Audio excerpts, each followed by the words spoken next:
नमस्ते, मैं हूँ अर्पिता, आप सभी की प्यारी दोस्त और मेरे इस चैनल में एस्ट्रोफेथ अर्पिता में आपका हार्दिक स्वागत है। धर्म अध्यात्म से जुड़ी हर खबर और जीवन में किसी भी समस्या के समाधान के लिए मेरे इस चैनल को लाइक, शेयर और सब्सक्राइब करना ना भूलें। आज सुनेंगे शनिवार की व्रत कथा।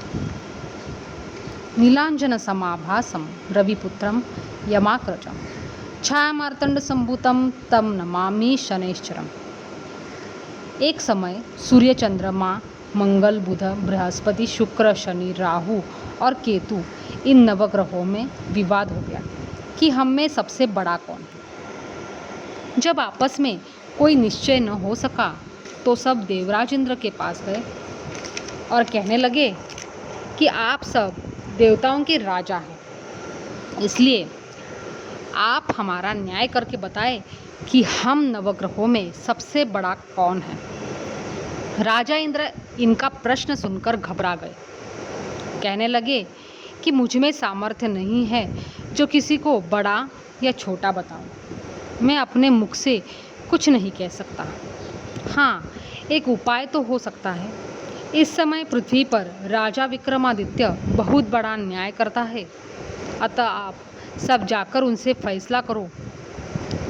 यह सुनकर सभी ग्रह देवता चलकर भूलोक में राजा विक्रमादित्य की सभा में आकर उपस्थित हुए और अपना प्रश्न राजा के सामने रखा।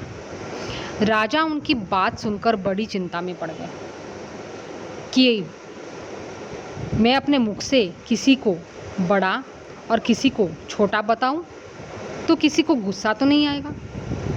जिसको छोटा बताऊंगा वही क्रोध करेगा।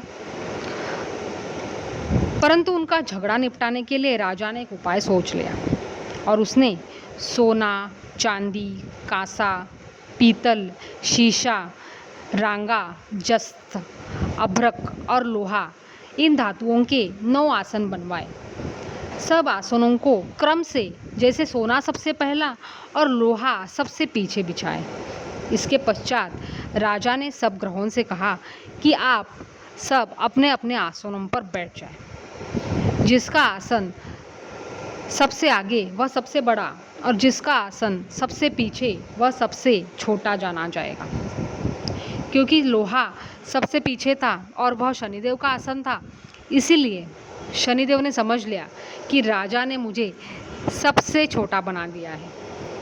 इस पर शनिदेव को क्रोध आया और उसने कहा कि राजा, तू मेरे पराक्रम को नहीं जानता।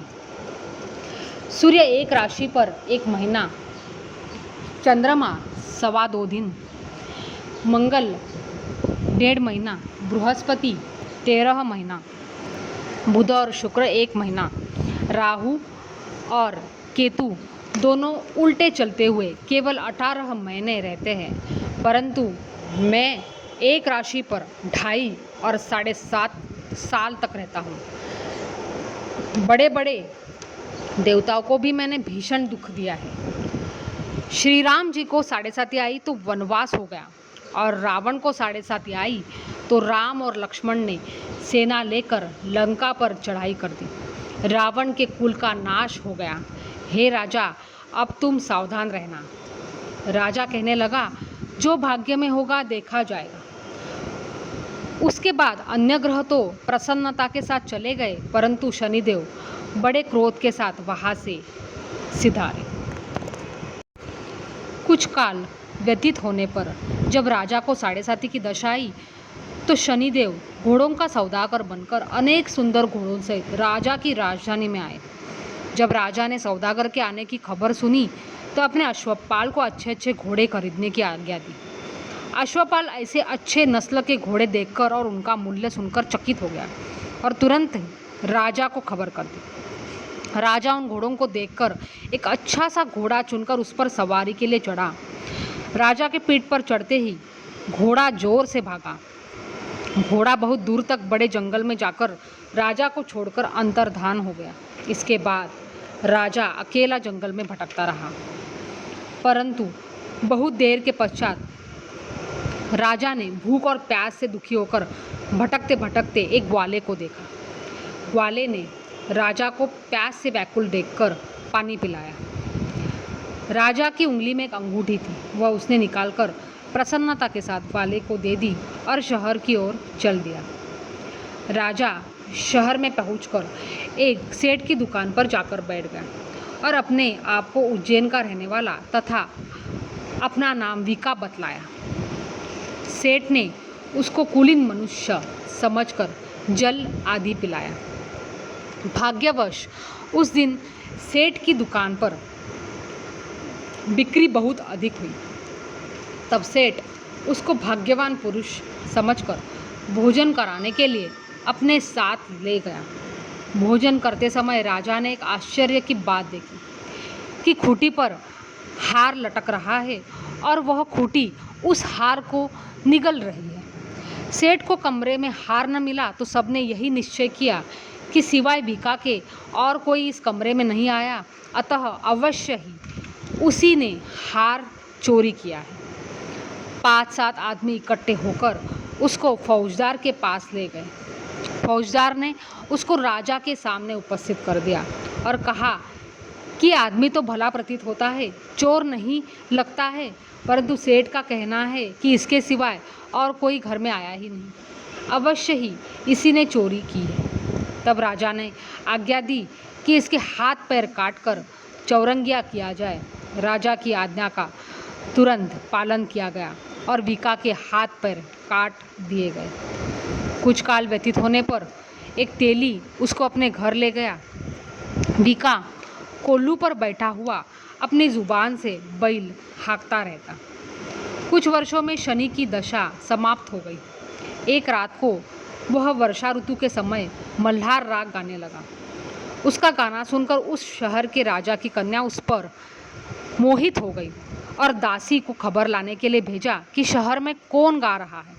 दासी सारे शहर में फिरती फिरती क्या देखती है कि एक तेली के घर में चौरंगिया राग गा रहा है। दासी ने महल में आकर राजकुमारी को सब वृत्तांत सुना दिया। बस उसी क्षण राजकुमारी ने प्रण कर लिया कि चाहे कुछ भी हो, मुझे इसी चौरंगिया के साथ विवाह करना है। माता ने कहा, पगली, यह क्या बात कह रही है?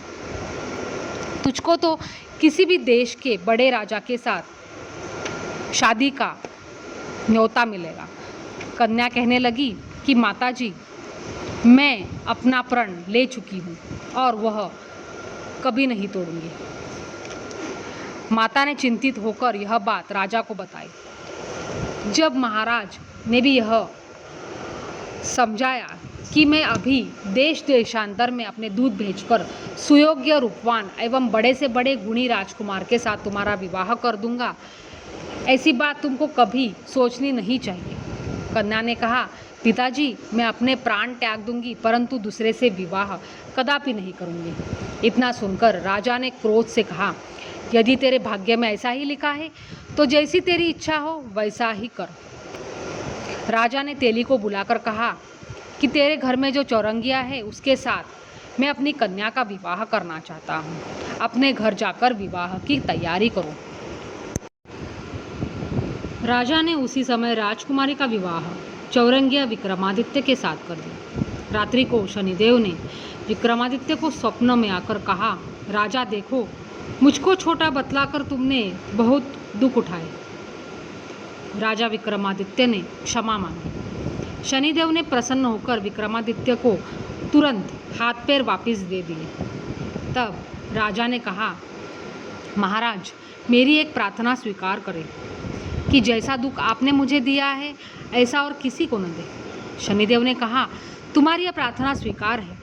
जो मनुष्य मेरी कथा सुनेगा या कहेगा उसको मेरी दशा में कभी किसी प्रकार का दुख नहीं होगा, और जो नित्य ही मेरा ध्यान करेगा और चींटियों को आटा डालेगा उसके सब मनोरथ पूर्ण होंगे। इतना कहकर शनिदेव अपने धाम को चले गए। राजकुमारी की आँख खुली और उसने पति के हाथ पांव देखे तो उसे बड़ा आश्चर्य हुआ। राजा ने अपना समस्त हाल कहा कि मैं उज्जैन का राजा विक्रमादित्य हूँ। यह बात सुनकर राजकुमारी अत्यंत प्रसन्न हुई।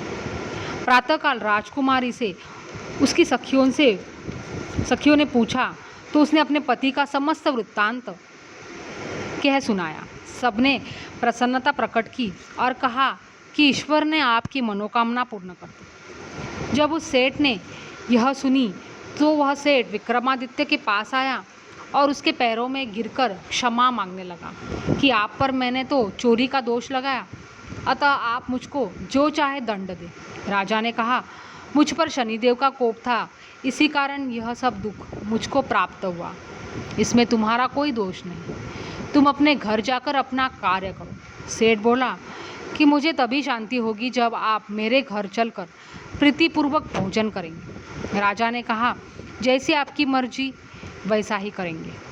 सेठ ने अपने घर जाकर अनेक प्रकार के भोजन बनवाए और राजा विक्रमादित्य को भोजन दिया।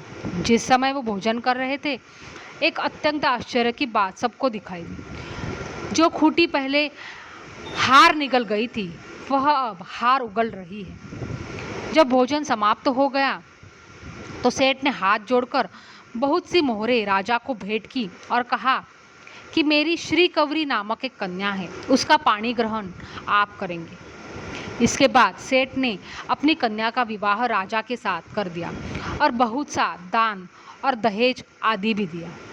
कुछ दिनों तक वहाँ निवास करने के पश्चात विक्रमादित्य ने शहर के राजा से कहा कि अब मेरी उज्जैन जाने की इच्छा है। राजा और सेठ से विदा लेकर राजकुमारी मनभावनी, सेठ की कन्या श्री कवरी तथा दोनों जगहों से दहेज में प्राप्त अनेक दास, दासी, रथ और पालकियों सहित विक्रमादित्य उज्जैन की तरफ चले। जब शहर के निकट पहुँचे और पूर्ववासियों ने राजा के आने का संवाद सुना तो समस्त उज्जैन की प्रजा अगवानी के लिए आई। बड़ी प्रसन्नता के साथ राजा अपने महल में पधारे। सारे शहर में बड़ा भारी महोत्सव मनाया गया और रात्रि को दीपमाला की गई। दूसरे दिन राजा ने शहर में यह सूचना कराई कि शनिश्चर देवता सब ग्रहों में सर्वोपरि है। मैंने इनको छोटा बतलाया, इसी से मुझे यह दुख प्राप्त हुआ। सारे शहर में प्रत्येक शनिवार को शनिदेव की पूजा और कथा होने लगी और प्रजा अनेक प्रकार के सुख भोगती रही। जो कोई शनिचर की कथा को पढ़ता है और सुनता है, शनिदेव की कृपा से उसके सारे दुख दूर हो जाते हैं। ओम शनि शनिश्चराय नमः।